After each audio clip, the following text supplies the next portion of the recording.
Welcome to the range.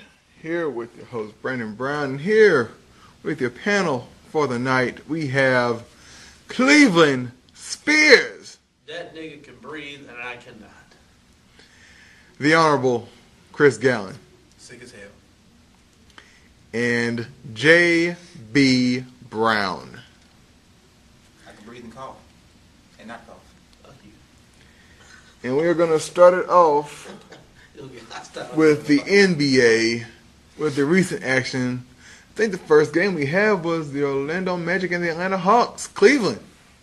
Well, I didn't even think that was a game last night. What was it, 43-point shellacking? It was pretty awesome to watch because, Orlando does deserve some credit. They're getting lost behind this whole, Cleveland, Boston game, series. They're pretending like Orlando's not even playing right now. And I think they're trying to get some respect back. And with that, I loved it. I'd like to see how they show up in Game 2, though. Yeah, that was an ass whooping. Really no need to throw out stats for this game. Doesn't really matter. Quick stat, J.J. Redick was the fourth leading scorer for the team, though, which is crazy. Everybody that played a minute scored for the Magic. That's a damn shame. That's awesome. That's a damn shame. Hawks, you're nothing but an AAU basketball team. It's pretty much, everybody's a one-on-one player, can't play together, so, I expect more from this to come. I don't think it'll ever be another 40-point victory, but it's either 4-1 or sweep, plain and simple. Ain't really anything else to say about this. Oh, I don't know about the AAU comment. I find that hilarious that the Honorable would say that. It cracked me up. He did lay out one stat that most of the team is based on one-on-one players. Bibby, Crawford, Josh Smith. I say Joe Johnson is the most complete player on that team, but if he's only getting 10 plus, only 10 some points, and you're expecting to win, I don't think so.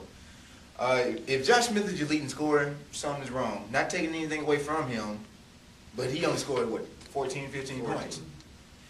I'm not expecting to see them get blown out by 40 points again, but the way they played in Game 1, if they come out like that in Game 2, it's going to be a mirror image, and they'll be lucky just to score 70 points again. So if Atlanta pretty much wants to get into this series, they're going to have to find a way to wake up. They can't blame this 2-day rest deal on hey, we just got through playing on Sunday compared to last night, so that's crap. So they're going to have to come out ready to play in Game 2. Well, this is going to be early. Yeah, and quick stat, they said between the second and third quarter, 21 points total. Second and third quarter combined, 21 total points. Yeah, only 10 I tell you what, it got so bad that when I got home, I watched the game for about 5 minutes and turned it off. Yeah, it was. Dwight Howard only had one foul throughout the first half. Yeah, how crazy is that? A guy who has foul trouble the whole time suddenly has one foul in the first half. I think that was mainly dealing with matchups and such. Charlotte was mainly trying to show their aggression, and Dwight Howard was just pretty much at the wrong place at the wrong time. They were just trying to show some kind of physicality. But if you're going up against Dwight Howard is not small. So if you're going to try to go into him, he's going to pretty much put all of his weight into you. That's why most teams are getting him into foul trouble, mainly because he's not going to give up anything easy. And Dwight Howard pretty much had his way. He pretty much showed his flashes of superb athletic ability. Mainly, I know he was going against Zaza Pachulia. But that was a sick dunk he put on him too. And sorry, Honorable, he did dunk on Al Horford with his left hand. That's how it be sometimes. But it's all good. We're going to go to the second game, another game that I picked incorrectly. I picked the Jazz to win. Yep. And that's Brandon. And the Lakers won again. The Jazz. Yeah, you did. I did. Both of y'all did. No, actually, I picked the Jazz. Yeah, you sure did. The Jazz came back and kept it close, but then, as always, they faltered. Lamar Odom showed up, had a double-double. Yeah. Ron Artest did pretty good. The big story, of course, is Bynum and Gasol, who combined for 39 points and 29 rebounds. Bryant had an all-around game, 35 and 8 assists. Paul Millsap, big game, 26 and 11, real big game. Yeah. As far as Darren Williams, 15 and 9. It's cool to dish the ball, I get you assists, but you got to score more points. Yeah. He needs to be in that 20. He needs to be in that 20. I think he might need to be in the 25-point range. Yeah. I mean, Carlos Boozer had his typical night, but he has to produce a little bit more points. Got to score your points. That inside game, their inside game was disrupted mainly with the length of Pau Gasol and Andrew Bynum, and they actually protected the paint a lot better than they did in game one. And the Jazz had no answer they had no inside presence, so that's pretty much one reason why they faltered. Yeah, let's remember, like I said this the other day, I said the Lakers have too much size on the Jazz. The Jazz may be more athletic, but this is the part where size comes into play.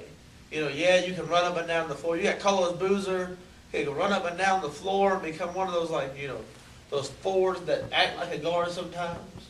But what does that do in a half-court ball game when you're going against Paul Gasol or Andrew Bynum? That doesn't help you out any, because you can't do that turnaround jump shot that you always do, that you may do against, like, you know, Carl Landry or somebody. You can't do that anymore. You have to actually do a power move against Paul Gasol, and he doesn't have a power move. If he can develop one before game 3, then maybe I'll give him a shot. But there's no way he can develop one in over 2 days. That's just not going to happen. Yeah, it's not going to happen. I have to give it to the Lakers. I'm not a big Laker fan, but they are finally using.